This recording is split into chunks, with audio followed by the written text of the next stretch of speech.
Learning this new life on this land hasn't been easy, for sure. But every challenge is teaching me something I never knew I was capable of.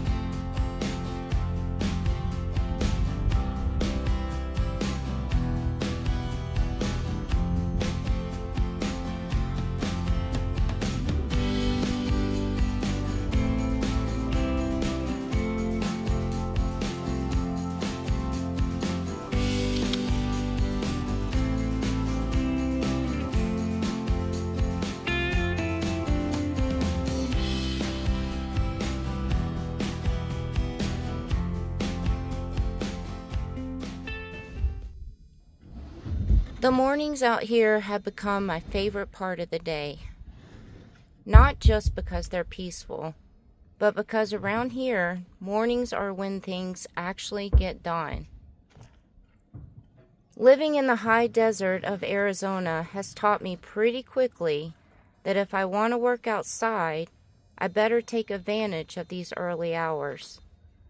Because once the afternoon rolls around, the wind shows up. And not just a little breeze either.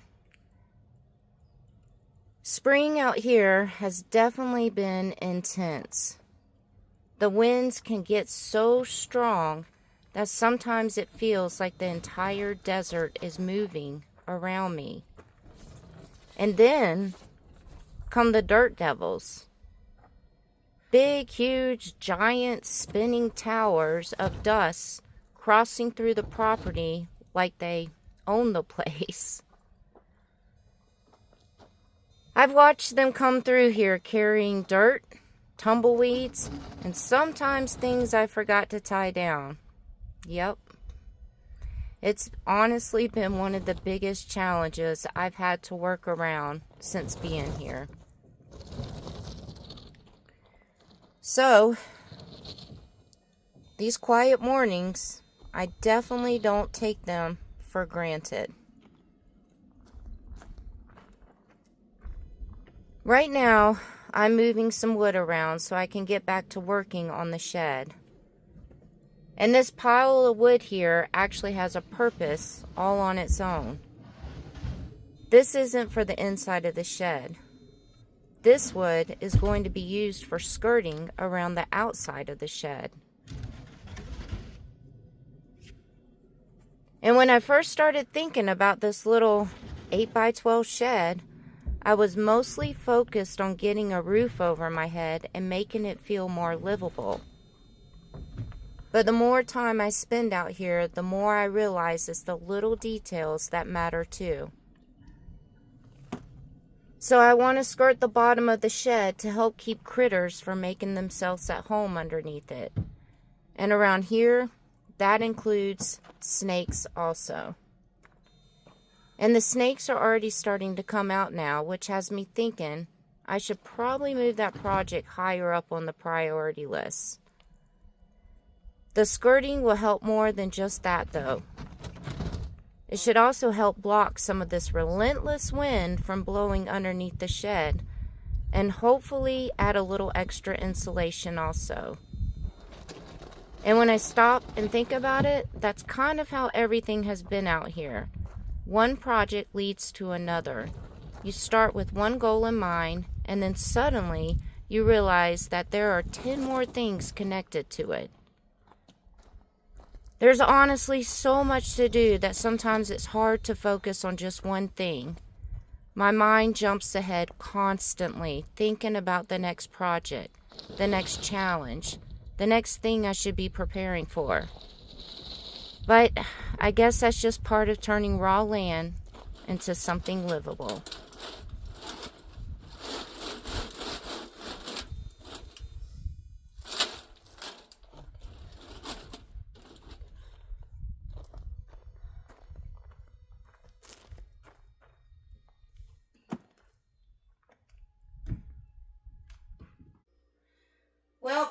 today I am actually I'm gonna move these counters and everything over to this side of the shed, and I'm gonna go ahead and start working on this wall. Even though I haven't finished putting the plywood up in the shed, like I still have to do that side wall and then the front of the shed. This wall and the back wall is already completely done. Not completely, but the plywood is up, and then the ceiling is done. So I'm going to go ahead and move this though today over on this side, because I'd like to go ahead and actually paint this wall and get this section kind of set up, just so I can get an idea of what it looks like.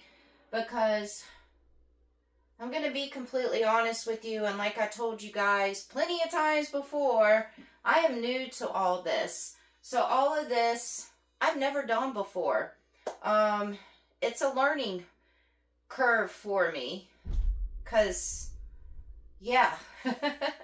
I've never hung up plywood before. I've never put insulation in before. I've never done any of this work before.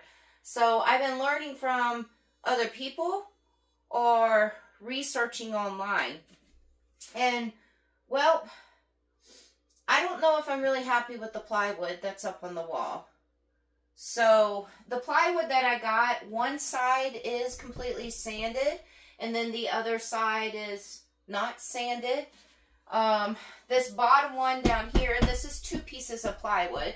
And this bottom piece down here, I accidentally hung the wrong way, like one of these pieces over here. But because of the countertops and stuff, that's going to be covering any knots that you see for this wall. And then up here is fine. But I just want to see what it's going to look like painted before I do the rest of the shed with the plywood. So it just makes sense. So I did go and get some, oh God, I know I'm going to say this wrong, Scrapple? Not the game, Scrabble. So basically it's some fill-in stuff for like these knots, these holes that you see. And then I guess I'm going to try to do it on the line where the plywood separates also. And then I don't really know, I don't think I'm going to have to do it for the nails, because they're in there pretty good. But over here, on one of the pieces of plywood, we did try out the wood screws, the screws for the wood. And I'm going to go ahead and tell you guys, I know it's the easier thing to do, is doing the screws, because you can just screw it right in with the drill. But everywhere that we put a wooden screw in, including in the ceiling, oh, I forgot about that, it made the plywood crack. With the nails, it did not. So for the rest of the shed, I'm definitely using the nails. I know it's more work to hammer the nails in than just screwing a screw in, but I did not like the way the screws did with this wood, because it cracked, and then the screws didn't even sit all the way in. So nails for now on. But on this wall, it's all nails. So I think I'll be fine. So I'm going to move this. Oh, and then I bought some primer. And yes, I know some people are like, oh, well, you can buy paint with primer already in the paint. But after doing my multiple research and everything, and searching online and Googling, it does say when working with plywood to buy separate primer that's for specifically plywood and wood, and then buy your paint on top of it. So that's what I did. I know that's more work also by buying the primer and the paint, but I'm trying to do this the right way. Yeah. So I will be taking the Scrapple I'll let you guys know if I said that right or not when I go get it. And be doing the holes and stuff like that. And then I'm going to let that dry, and then I'll put the primer on, let that dry, and then I'm going to put the paint on. So that's what we're doing today.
This is what I was talking about when I said I put this on backwards. I just wasn't paying attention. And actually, this was the first piece of plywood that I put on the wall. But you can see the writing on this side and see the knots. And then also a piece of paper. This is the back of the plywood. So, and like I said, I'm not really too concerned about it because the kitchen countertops are going to go right here and it's going to cover all of it up. So I'm not going to take this piece of plywood off and turn it over. I'm just not going to do it. But the top one I did correctly. So, yeah.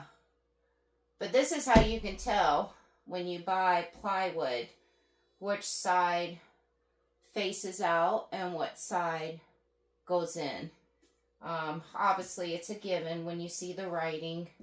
But some of these pieces of plywood don't have writing on it, even on the back. So if it doesn't have writing, this is your next thing that you look for, is these knots all through here. And then, yeah. So, it's a learning process. I'm sure there's going to be tons of other mistakes, because there's actually a couple other mistakes already, but we'll get into that later.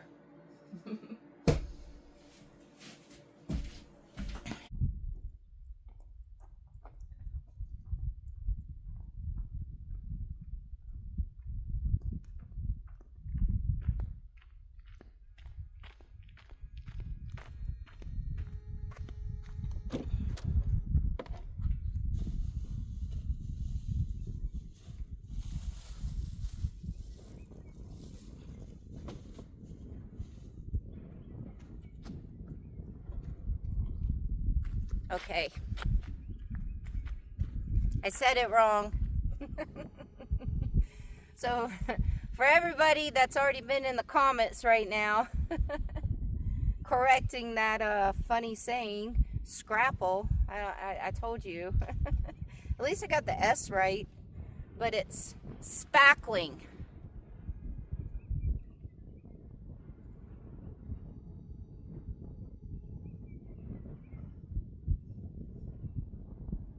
So spackling.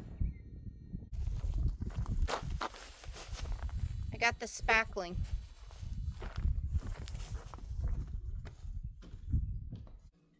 Spackling, not scrappling. Oh, it's so funny. Oh, I'm so sure. Before I corrected myself by seeing this, I can only imagine the hilarious comments making fun of me. So, I know I said I wasn't worried about this part down here. So I'm going to use this as my experimental part. So I'm going to take this hole, and I'm going to take this crack right there, and I'm just going to put some on it, and just experiment with it. I'd like to try it out on the part that I'm not really concerned about before I go up here.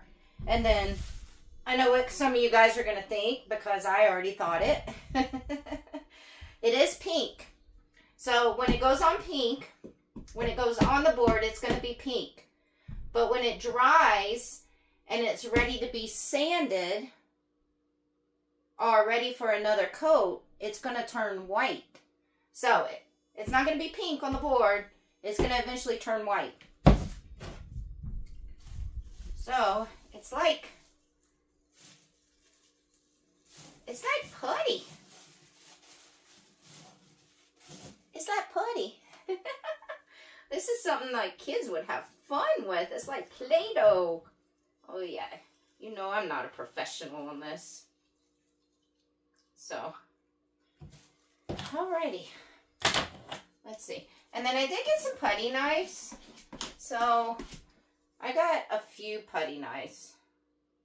We're going to see how this works out.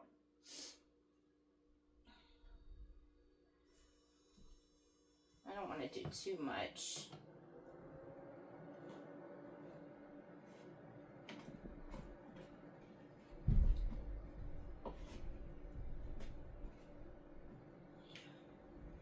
This is my first time, guys. First time. Do not start giving me slack right now. This is a learning process, okay? A learning process for Sarah. Oh, okay. So I kind of see what it does. Yeah. I definitely see it. Let's put a little bit more in that hole. That makes sense. Makes sense. Just talking to myself. Totally makes sense. And I got that hole. She probably has some gloves on. I do have gloves, guys. I just forgot them. But I don't think it's really makes a difference right now.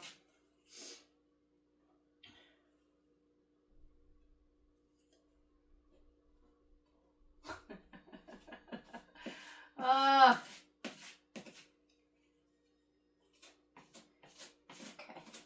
So that's over that hole. So I think I'm gonna wait for that to dry a little bit. It says that it takes 1 to 5 hours to dry. So I'm gonna wait for that to dry, and then I will put one more thing over that hole right there. But I see what this is doing, so this makes sense. So that's good. So we're gonna put some over the crack and see what it does. Because I'd like to do that over the cracks in between the plywoods.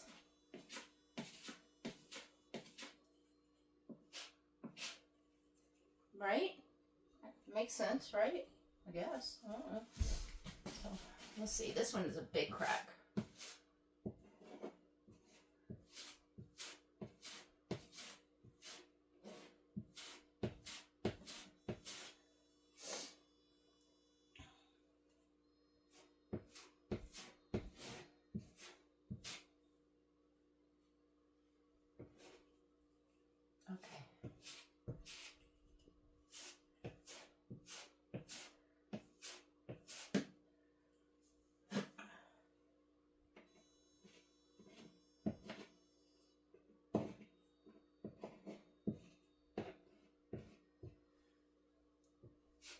So like I said, we're just experimenting with this right now. I'm not going to do this whole entire crack because I don't want to really waste this stuff right here. I'm just trying to get an idea of what it's going to be like.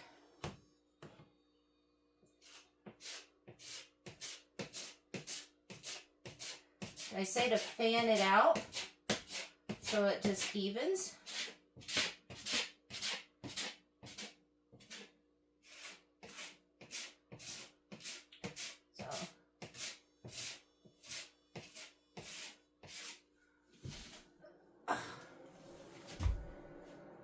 So we're just gonna see, and then I guess I'll go ahead and get this one and this one, but there really isn't too much on this.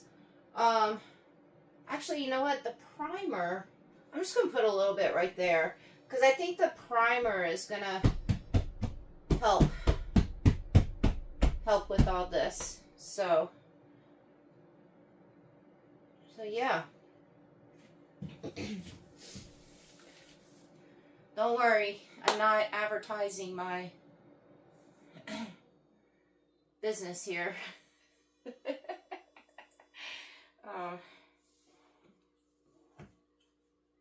One day I'll become a professional. So, okay. So the sanding. So I did buy some sanders too. So when this dries, you can see it already turning white on the outside. But when it dries, that's when all this stuff you see, you take the sander and you sand it down to make it not so clumpy like that and everything. But you can see, here, let me grab the camera for you guys.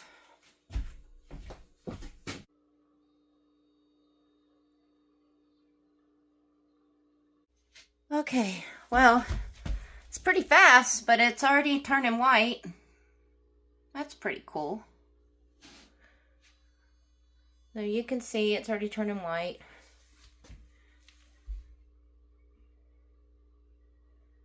I feel like this is something little kids would enjoy. That's pretty cool. So we'll let it turn completely white and then we'll come in and sand it down. But I'm going to go ahead and put some up here, probably there too, because that is going to show above the counter. And I kind of wanted to do all along the seam.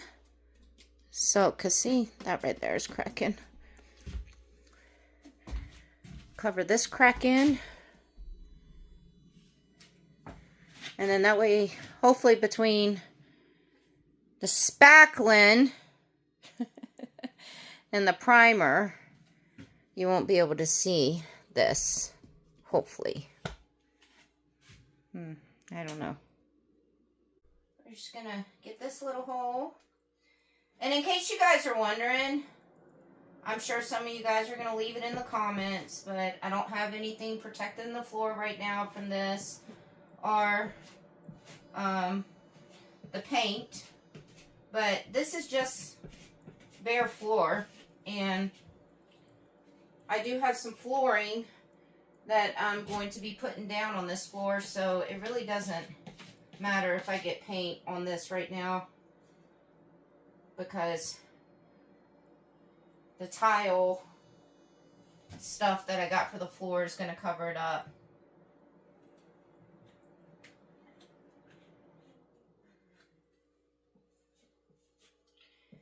And I'm going to have to save the painting for another day, because I want everything to completely dry on this.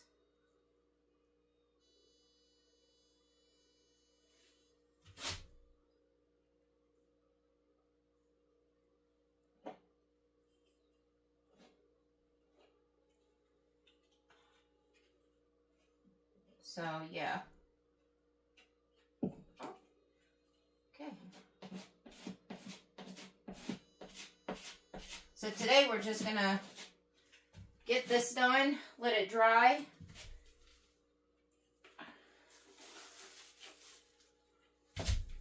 And then sand it down. And then tomorrow or some other day, we will put some primer on it.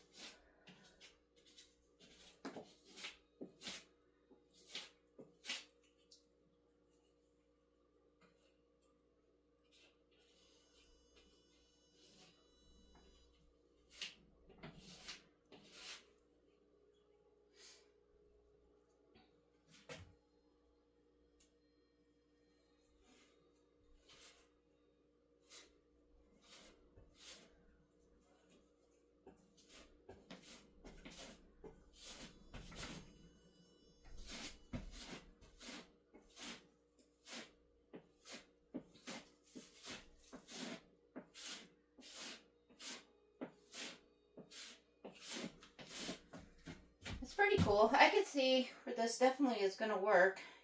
You don't really have to use that much. So, actually, you don't want to use that a lot because you don't want it to be clumpy. Oop. So, I will tell you guys that I have carpal tunnel in both of my hands, both of my wrists. I used to be a rock climber where I would climb on the side of the mountains, you know, with my hands. And I did that for some years. And because I used to do it a lot and did it for so long, I now have carpal tunnel on both of my hands due to it. So, doing a lot of this work has been challenging for me, to say the least. Like this right here, I'm not going to be able to do this whole entire thing right now because I'm going to have to let my hands rest, my wrist. So it has been a challenge doing a lot of these things out here for me.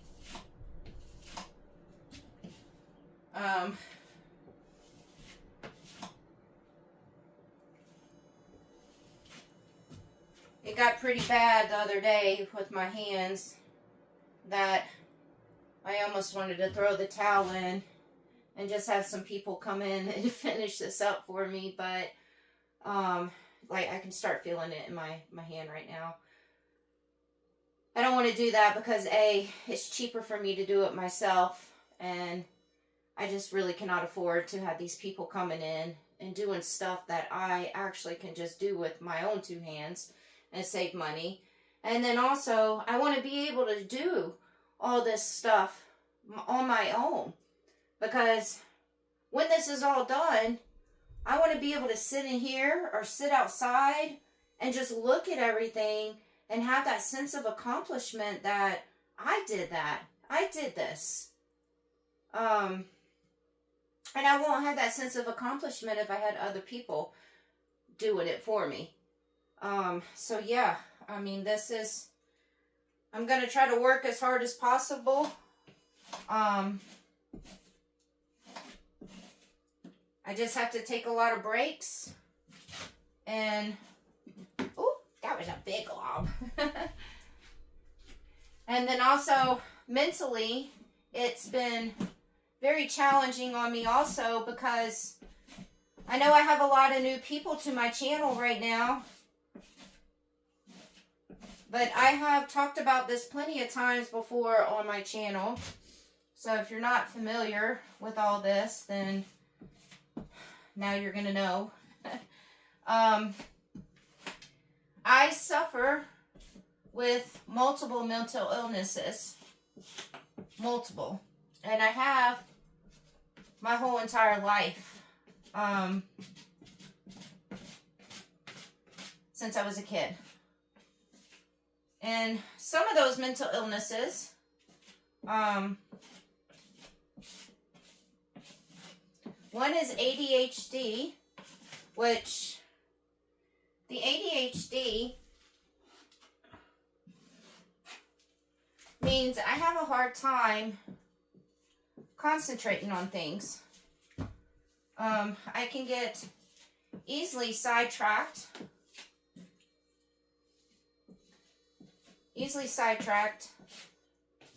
And lose my train of thought, or I can forget things that I was doing.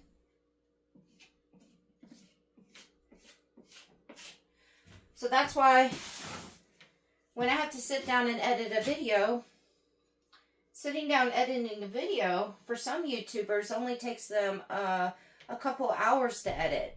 For me, it takes me a whole entire day to edit one video because of my ADHD.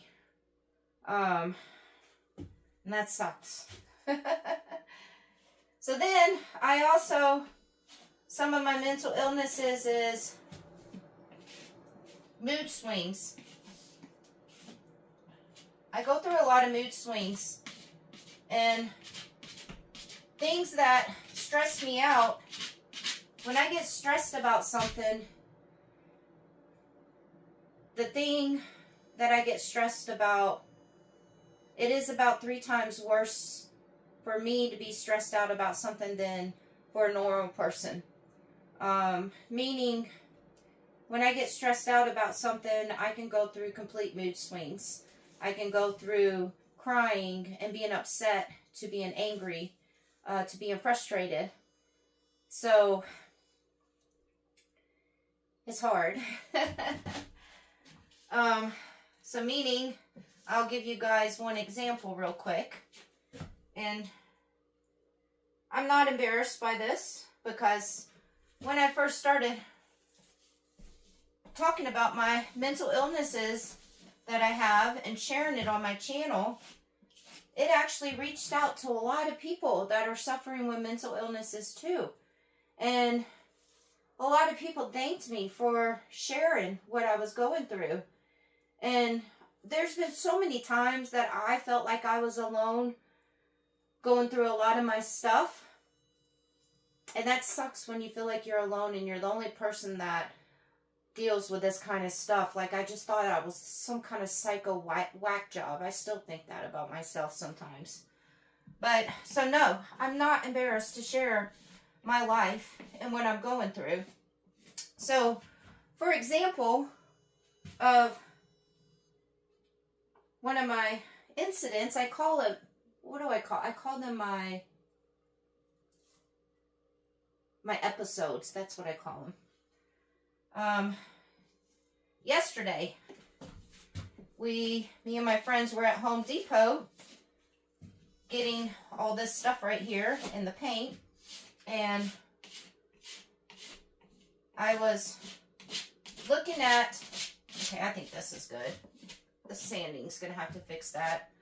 I was looking at crown molding for up here, and I could not understand the crown molding stuff. Even with one of my friends standing there trying to help me, I just could not understand. And so I started feeling dumb, and I started getting frustrated, and I literally teared up, but I was fighting the tears because I did not want to have a breakdown and start crying in the middle of Home Depot. And everybody would be like, oh my God, look at that whack job. But I fought the tears, and I had to contain myself. But after that incident in the Home Depot, I knew that my Home Depot trip had to end, and then I needed to just get back here. I was going to go to Walmart afterwards and do some grocery shopping after that, but because I almost had an episode in Home Depot, I knew it was best for me to stay out of public places. So I came back here and cuddled with my little dog. That always helps. And had to relax and contain myself. So, between my mental illnesses and my carpal tunnel and the freaking wind that we're having to work around every single day, it's been challenging for me. But the one thing that I know is I will not give up. I will not give up on any of this. When I set my head to something and I have goals, it's one thing I've always been good at, is achieving those goals and working really hard towards those goals. Whether it takes a lot out on me physically, emotionally, I don't give up. It just might take some time. Alright, my hand, I'm starting to feel it. We're going to let this sit and dry for a little bit. I know this video has already probably been long, so after this dries, we'll come out here, see what it looks like dry, and wait for another video of me sanding it and priming it, because that's another thing. I got to start spacing out these videos. I can only do so much at a time, you know, so we're going to let this dry now. Thank you guys for understanding and following along on another journey with me. I do appreciate it a lot. Just knowing that I have thousands of people that care mean a lot to me also. So, thank you.